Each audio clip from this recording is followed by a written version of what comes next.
예수님의 12제자 중 11번째 제자로서 유다 혹은 다데오라고 부르는 제자에 대하여 살펴보는 주간입니다.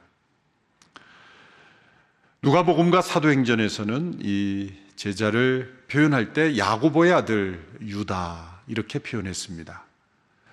그런데 마태복음과 마가복음에서는 이 유다를 다데오라는 이름으로 설명했습니다.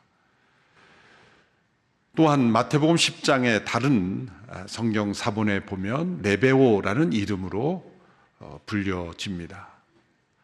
이름이 3개나 되는 제자입니다. 학자들이 서로 다른 이 명단을 가지고 오랫동안 연구한 결과 이 3가지 이름은 동일 인물이다라는 결론을 내렸습니다. 지금까지 몇 차례 설명드린 대로 당시 유대 사회는 이름을 2-3가지를 가지고 활동했다는 것을 우리는 들었습니다.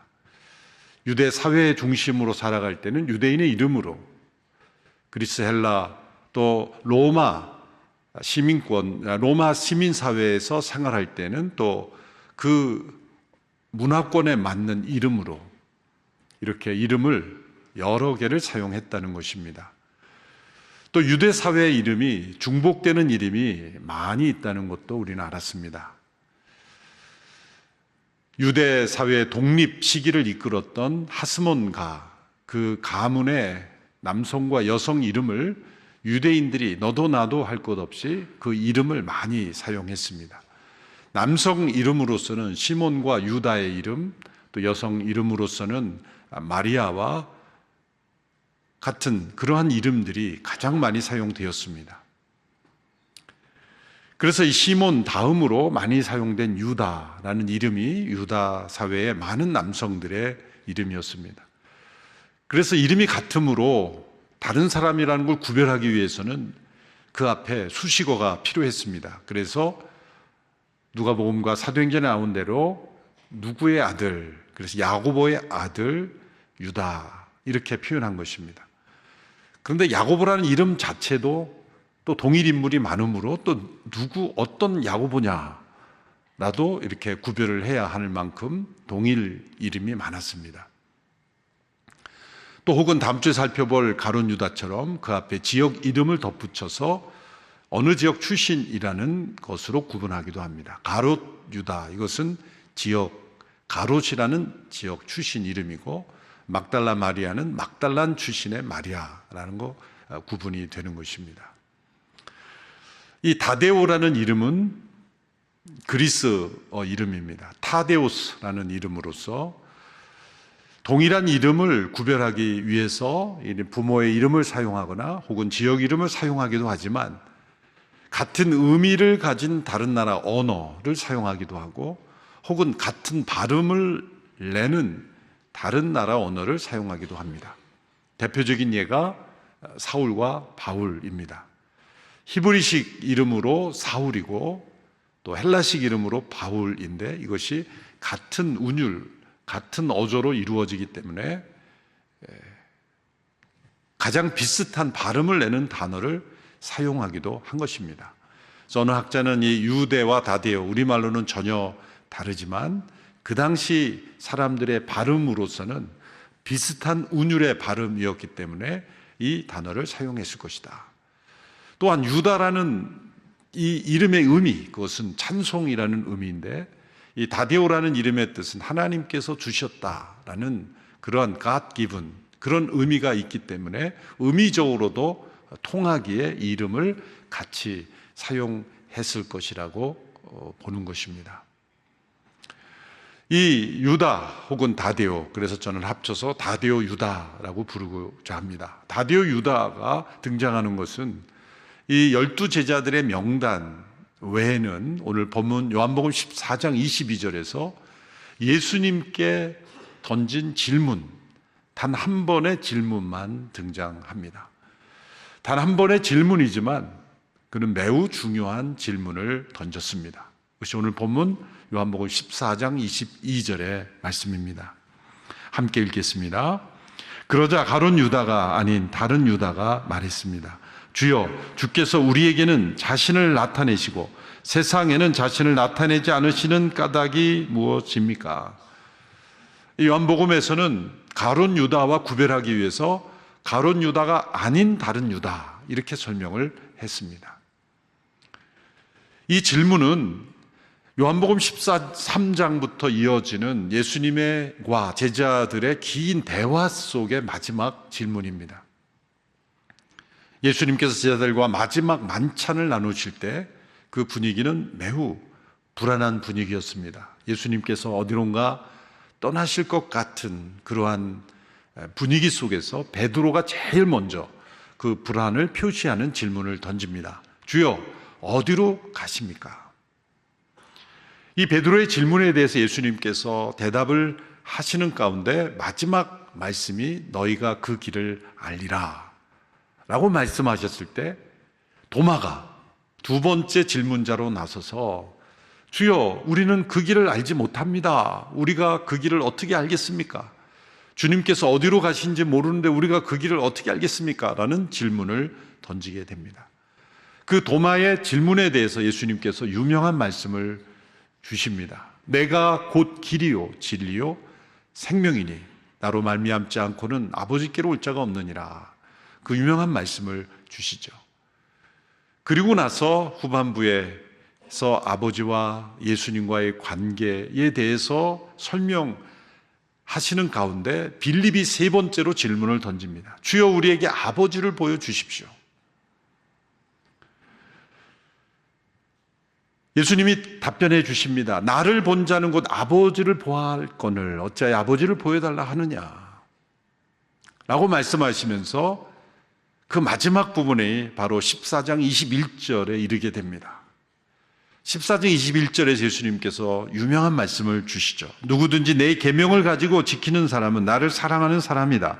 나를 사랑하는 사람은 내 아버지의 사랑을 받을 것이고 또 나 또한 그 사람을 사랑하고 그 사람에게 나를 나타낼 것이다.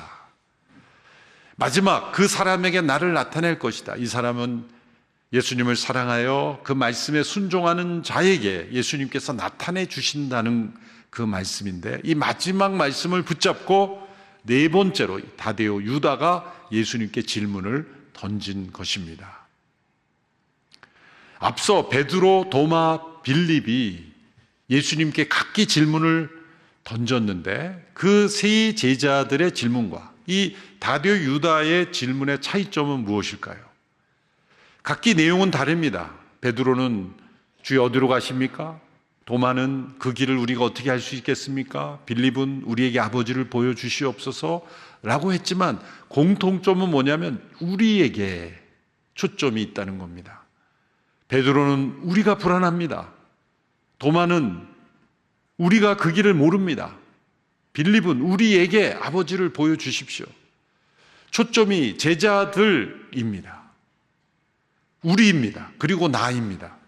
그런데 다데오 유다의 질문의 초점은 어디에 있습니다? 다시 한번 22절을 자세히 읽어보겠습니다.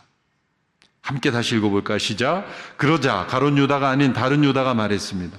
주여, 주께서 우리에게는 자신을 나타내시고 세상에는 자신을 나타내지 않으시는 까닭이 무엇입니까? 세상에는 자신을 나타내지 않으시는 까닭이 무엇입니까? 이 세상이라는 단어에 초점이 있었던 겁니다. 다데오 유다는 예수님의 이 마지막 말씀, 예수님을 사랑하고 그 말씀을 순종하는 자에게 자신을 나타내신다는 그 말씀은 받아들이면서도 문제를 제기하는 것입니다. 예수님께서 예수님을 사랑하여 그 말씀에 순종하는 자들에게 나타내신다는 말씀 잘 알겠습니다. 그런데 문제는 예수님을 사랑하는 제자들이 아니라 이 세상이 아닙니까? 이 세상이 지금 잘못되어 가고 있고 잘못된 이 세상에 예수님께서 메시아시라면 예수님께서 나타내셔야 하는 것 아닙니까?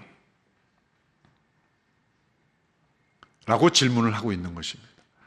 이 다데오 유다는 다른 제자들보다 세상에 대한 깊은 관심, 더 나아가 이 세상이 올바로 변화되어야 된다는 사랑이 있었던 것입니다. 세속적인 세상 문화에 대한 사랑이 아니라 세상이 하나님 보시기에 올바르게 변화되어야 된다라는 참여 의식이 있었던 것입니다. 그래서 이 질문을 던진 겁니다. 예수님이 메시아시라면 그 메시아의 능력과 그 권세와 그 영광을 이 세상에 밝히 나타내셔야 하는 것 아닙니까? 그래서 이 세상을 바로잡아야 하는 것 아닙니까? 특별히 1세기 팔레스타인 그 제자들이 살아가고 있던 그 시대에 로마에 의해서 정복되고 또한 다스려지고 있는 그때에 그 상황은 올바르지 않는 것 아닙니까?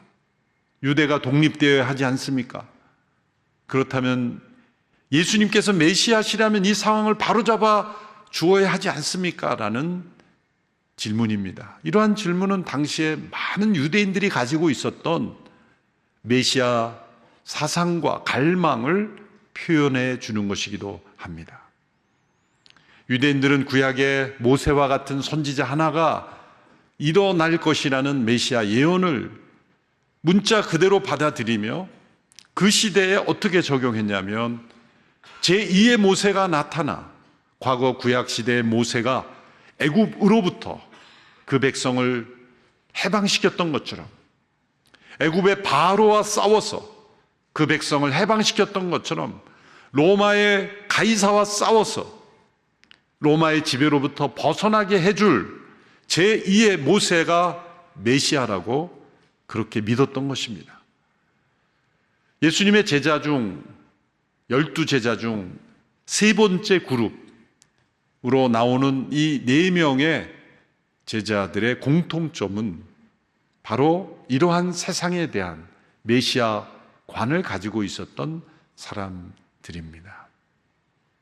열심당원 시몬, 다데오, 그리고 다음 주 살펴볼 가룟 유다의 공통점은 모두 이런 세상에 대한 깊은 관심, 참여 의식, 더 나아가 무엇인가 행동해야 된다라는 간절한 열망이 있었던 사람이고 극단적인 열심당원으로 나갔던 사람이 시몬이고 시몬과 같이 행동하지는 않았지만 이 다디오 유다 혹은 가룟 유다의 마음속에는 이 잘못된 세상에 대한 메시아가 무엇인가를 해 주실 것을 바라는 마음이 있었던 겁니다. 그러므로 이 다데오의 질문은 두 가지 의미를 포함하는 겁니다. 하나는 신학적인 의문입니다. 메시아로 세상에 오신 분이라면 온 세상의 왕이심을 온 세상에 밝히 드러내 주셔야 하는 것 아닙니까? 그런데 예수님은 오늘 마가복음 8장의 공동체 성경 읽기에서 나온 것처럼 자신에 대해 알리지 말라 이렇게 여러 번 말씀하셨어요. 특별히 마가복음에 우리 공동체 성경 읽기를 쭉 해나가다 보면 마가복음의 특징은 뭐냐면 어떤 기적이 일어날 때 예수님은 알리지 말라 라고 말씀하시는 거예요. 이 메시아 대신 그분이 자신을 나타내지 않도록 제자들이 여러 번 당부하셨다는 겁니다. 그러한 말씀도 다데오가 유다가 들었을 때 이해할 수 없었을 거예요. 예수님이 이런 놀라운 능력을 가지신 하나님의 아들이시라면 빨리 알려야 되지 않느냐라고 생각했는데 예수님 알리지 말라. 물론 사람들에게 알리지 마 그러면 더 알리죠. 당신만 알아 그러면 모든 사람이 알게 되죠. 예수님이 그걸 노리고 그렇게 하신 건 아니죠. 요한복음을 통해서 보면 예수님께서는 내 때가 이르지 아니하였다. 내 때가 이르지 아니하였다. 예수님은 단지 많은 사람을 끌어모으고 예수님이 높임받는 거에 목적이 있었던 것이 아닙니다. 예수님의 모든 사역은 하나님의 놀라우신 지혜로운 순서에 따라 이루어지고 아브라함을 택하셔서 그 민족을 이루신 순서와 마찬가지로 먼저 택하신 소수의 제자들을 통해서 그들을 분명한 믿음의 사람으로 세우시고 그들에게 성령을 부어주시고 그들을 통해서 하나님의 나라가 증거되는 방법을 통해서 세상에 메시아 되심을 증거하기를 원하셨기 때문입니다. 단지 예수님의 기적을 보고 모여든 수많은 사람들은 예수님께서 제자로 인정하지 않으셨습니다. 왜냐하면 예수님 십자가에 못 박으라고 소리쳤던 사람들 가운데서는 오병이의 기적을 통해 빵을 먹은 사람도 있었을 거예요. 고침받은 사람도 있었을 겁니다. 유대 지도자들이 예수님께서 메시아이심을 몰라서 못 박은 것이 아닙니다. 예수님께서 능력을 가지신 분인 줄 몰라서 예수님을 십자가에 내몬 것이 아닙니다. 왜 예수님의 무덤에 돌로 임봉을 하고 군병을 지킵니까? 예수님께서 다시 살아나신다고 말씀하셨기 때문에, 유대 지도자들은 그걸 믿었기 때문에 돌문을 임봉하고 군사까지 배치한 거예요. 십자가에 못 박혀 죽은 죄수의 시체는 그저 쓰레기처럼 버려지는 것이 상식이었습니다. 유대 지도자들은 예수님의 능력을 믿었던 겁니다. 그렇지만 그분을 따르지 않았고 그분께 순종하지 않은 겁니다. 그러므로 예수님께서 놀라운 기적과 권세를 세상에 나타내 보이신다고 해서 사람들이 변화되지 않는다는 것입니다.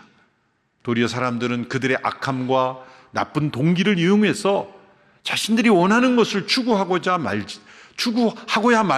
많은 사람들이지, 예수님이 어떤 신성을 가지신, 능력 가지신 분임을 나타낸다고 해서 사람들이 변화되는 것은 아니라는 것이죠. 그건 이스라엘 역사에서 나타났습니다. 광야에서 만나와 메추라기, 불기둥과 구름기둥으로 그 백성을 인도하고, 홍해를 가르신 기적과 광야에서 보호하신 놀라운 능력이, 하나님의 능력이 나타났음에도 불구하고 10번이나 넘게 그 백성들은 반역을 했고 애굽으로 되돌아가고자 했던 것입니다. 여러분, 우리의 삶에 기적이 계속 나타나면 우리의 믿음이 좋아질 것 같습니까? 아닙니다. 다디오 유다가 던진 질문은 예수님의 능력을 좀 세상에 보여주셔서 세상을 좀 바로잡아야 될 것 아닙니까? 라는 그런 갈급한 마음이었지만, 예수님은 그 다디오 유다가 가진 그 질문에 대하여 그가 원하는 대답을 주지 않으셨어요. 그래서 다디오 유다의 이 질문에는 깊은 좌절이 숨어 있는 겁니다. 왜 예수님은 행동하지 않으십니까? 당시 열심당원으로 불리었던 사람들은 세리가 로마의 세금을 갖다 바치면 영혼을 팔아먹는 우상숭배라고 여겼지만, 예수님은 세금 문제에 대해서 가이사의 것은 가이사의 것에게 주라, 마치 인정하는 듯한 말씀을 하셨죠. 그러므로 열심당원의 시각으로 가지고 있던 사람들은 예수님께 대한 좌절, 실망, 더 나아가 분노를 가지고 있었고, 가장 깊게 좌절하고 분노한 사람이 가룟 유다이고, 다음 주에 살펴보겠지만 그러한 좌절과 분노가 밑바닥이 되어서 돈에 대한 탐욕이 합하여서 예수님을 배반해버린 것입니다. 다디오 유다도 바로 그러한 질문을 던진 겁니다. 이런 질문에 대한 예수님의 대답이 23절과 24절의 말씀입니다. 같이 읽어보겠습니다. 시작. 예수께서 그에게 대답하셨습니다. 누구든지 나를 사랑하는 사람은 내 말을 지킬 것이다. 그러면 내 아버지께서 그 사람을 사랑하실 것이요, 아버지와 내가 그 사람에게로 가서 그와 함께 살 것이다. 나를 사랑하지 않는 사람은 내 말을 지키지 아니한다. 너희가 듣고 있는 이 말은 내 말이 아니라 나를 보내신 아버지의 말씀이다. 다디오 유다의 질문에 대한 예수님의 대답은 동문서답처럼 보입니다. 도리어 21절에서 예수님께서 나를 사랑하는 자는 내 계명을 가지고 지킬 것이요, 그리고 나도 그를 사랑하여 그에게 나를 나타낼 것이다 라고 하신 그 말씀을 더 심화시키고 확장시키는 말씀일 뿐입니다. 21절의 말씀에 더하여 나의 말을 가지고 지키는 자는 그에게 나타낼 뿐만 아니라 하나님께서 그를 거처로 삼아 그와 함께 살 것이다, 그 안에, 그 사람 안에 내주하실 것이다 라는 말씀을 덧붙여 주셨을 뿐입니다. 그렇다면 예수님은 지금 유다의 질문에 대해서 관심이 없으신 것입니까? 세상에 대해서는 관심이 없는 예수님이시기에 이런 대답을 계속 하시는 겁니까? 아닙니다. 예수님은 지금 예수님의 길을 설명해 주고 계신 것입니다. 예수님의 대답은 이렇게 해설할 수 있습니다. 유다야, 나는 내가 기대하는 그러한 제2의 모세 같은 정치적 메시아로 세상에 온 것이 아니다. 그것은 아버지 하나님의 뜻이 아니다. 내 나라는 로마의 가이사를 끌어내려 유대를 독립시켜 세우는 그런 나라가 아니다. 내 나라는 하나님의 아들 독생자를 믿음으로 하나님 사랑하고 그 말씀에 순종하는 자들 안에서 하나님께서 내주하심으로써 통치하시는 나라이다. 나는 그 나라의 영광스러운 영광을 쓰기 전에 십자가에 죽임당해 하며 장차 그 죽임을 당할 것이다. 그리고 아버지께로 갈 것이다. 그러나 너희를 고아처럼 버려두지 않을 것이며 보혜사 성령께서 오실 것이다. 그리고 나도 다시 올 것이다. 이 세상의 통치자들이 나를 잡으러 오지만 그들이 권세가 있어서 나를 잡는 것이 아니라 내 아버지께서 명하신 것이요 내가 스스로 버릴 뿐이다. 유다의 질문에 대한 예수님의 답변은 세상에 대해서 무관심한 답변이 아니라 세상에 하나님의 나라가 임하도록 하시는 하나님의 방법을 설명해 주신 것입니다. 유대인들은 로마로부터 벗어나는 그런 정치적 독립이 그들에게 구원이며 그 일을 해줄 이가 바로 메시아라고 믿었지만 그것은 민족적 신으로 하나님을 둔갑시켜 버린 것입니다. 그러나 예수님은 어느 한 민족의 메시아로 오신 것이 아니라 어느 한 정치 제도 속에 갇힌 메시아가 아니라 온 인류의 메시제, 모든 인류의 그리고 모든 만물의 메시아로 오신 분이라는 겁니다. 그리고 하나님을 사랑하고 그 말씀에 순종하는 자들 가운데 내주하심으로 통치하시는 나라로 임하시는 분이십니다. 예수님 당시 제자들이 그 갈급한 그 소망이 예수님께서 바로 로마로부터 독립시켜주기를 바랬지만 그것은 이루어지지 않았죠. 그러나 결국 로마 제국은 어떻게 되어 있습니까? 예수 그리스도를 믿고 순종하는 자들을 막을 수 없었습니다. 늘어나는 그리스도인들을 막을 수가 없었습니다. 그 나라가 점점 확장되었고 그리스도인들이 정치 세력화돼서 로마를 뒤집은 것이 아니라 그리스도의 나라가 확장됨으로 세상이 변화되며 로마 제국과 같은 힘을 잃어버린 것입니다. 교회를 핍박하고 예수 그리스도를 믿는 자들의 모임을 허락하지 않는 중국에 그리스도의 나라는 점점 확장되고 있는 역설적인 일들이 일어나고 있습니다. 온갖 방법을 다 동원해서 예수 믿는 이들을 막아보려고 하지만 어떤 이들은 이렇게 기도할지 모르지만 하나님이 살아계시다면 교회를 핍박하고 무너뜨리려고 하는 이 정부를 무너뜨려 주십시오. 그런데 여전히 중국 정부는 건재한 것 같습니다. 그러나 역사를 두고 보십시오. 그리스도의 나라를 막으려고 했던 모든 정부나 권력은 무너졌습니다. 세속적인 힘에 의해서 무너진 것이 아니라 그리스도의 주권과 나라를 무너뜨릴 수 있는 어떠한 힘은 세상에 없기 때문입니다. 그리고 하나님의 말씀에 순종하며 하나님의 통치를 받아들이는 성도들을 통해서 이 세상이 어떻게 변혁되는지를 역사는 우리에게 보여주고 있습니다. 그러므로 유다의 오해는 세상의 변혁은 외부로부터 오는 것이다. 메시아가 공개적으로 능력을 보임으로 나타내시는 현현을 통해 이루어진다고 생각했지만 예수님의 답변은 세상의 변혁은 내부로부터 하나님을 사랑하고 순종하는 사람들 안에 하나님께서 내주하심으로 거처를 삼으심으로써 하나님의 임재가 세상 속에 나타난다는 것입니다. 그러므로 다데오 유다의 질문은 단순한 호기심의 질문이 아닙니다. 매우 중요한 선교적 질문인 것입니다.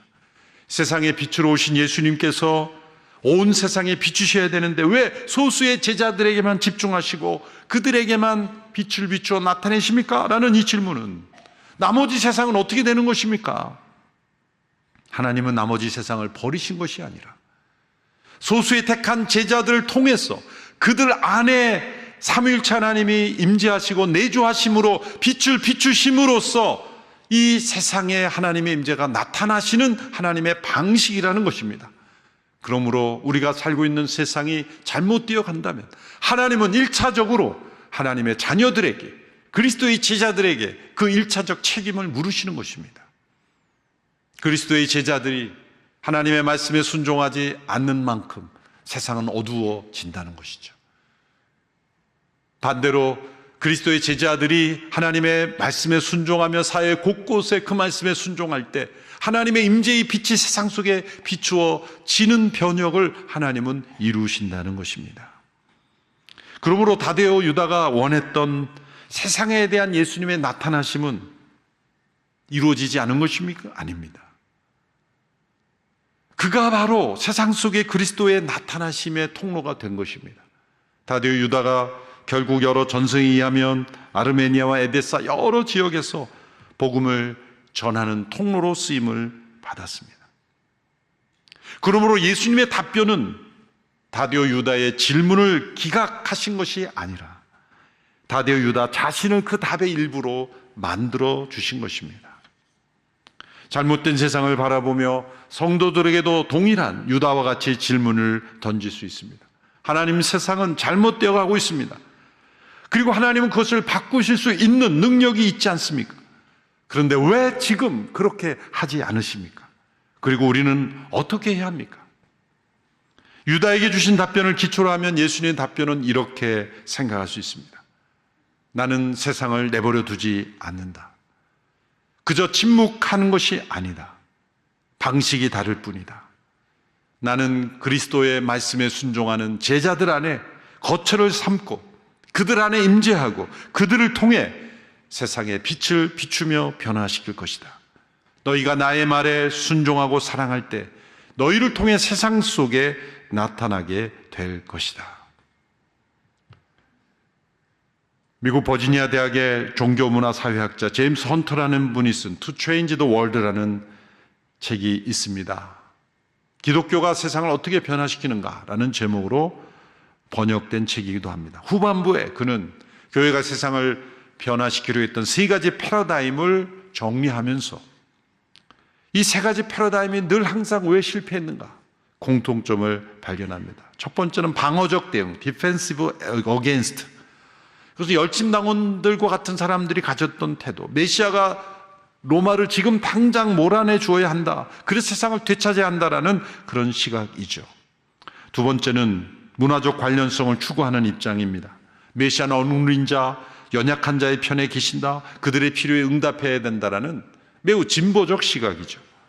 세 번째는 순수성을 유지하려는 분리주의 태도입니다. 이 더럽고 어지러운 세상으로부터 결별하는 것이 순수성을 지키는 길이다.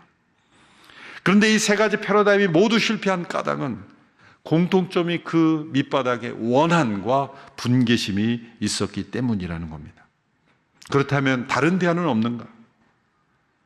그는 이 단어를 표현했습니다. 신실한 임재뿐이다. Faithful presence within. 세상 속에 신실한 하나님의 임재의 통로가 되는 길뿐이다. 유다의 질문에 대한 예수님의 답변과 맥락을 같이 하는 것입니다. 하나님을 사랑하고 말씀을 지키는 제자들 안에 하나님께서 거처를 정하시고 임재하실 때, 하나님께 세상 속에 나타나시는 통로가 될 때 세상은 변화된다. 제자들이 로마의 권력과 같은 똑같은 힘을 가지고 세상을 움직이려 할 때 세상이 변화되는 것이 아니라 세상 속에 신실한 하나님의 임재의 통로가 될 때 그리스도께서 세상에 나타나신다는 겁니다. 예수님의 이 말씀을 다시 이 문장으로 정리해 볼 수 있을 겁니다. 하나님께서 우리 안에 임재하심으로써 우리가 세상 안에서 신실한 하나님의 임재의 통로가 된다는 것입니다. 유다의 질문, 세상에 대한 사랑이었습니다. 그러나 예수님은 그 사랑을 받으시면서 진정한 세상에 대한 사랑으로 변화시켜 주셨습니다.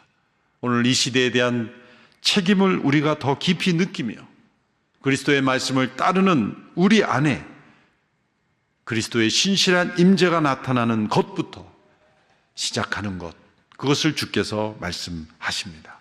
기도하겠습니다.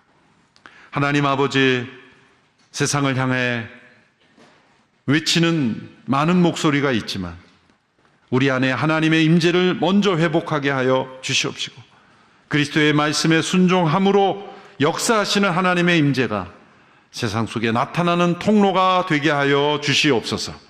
예수님의 이름으로 기도하옵나이다. 아멘.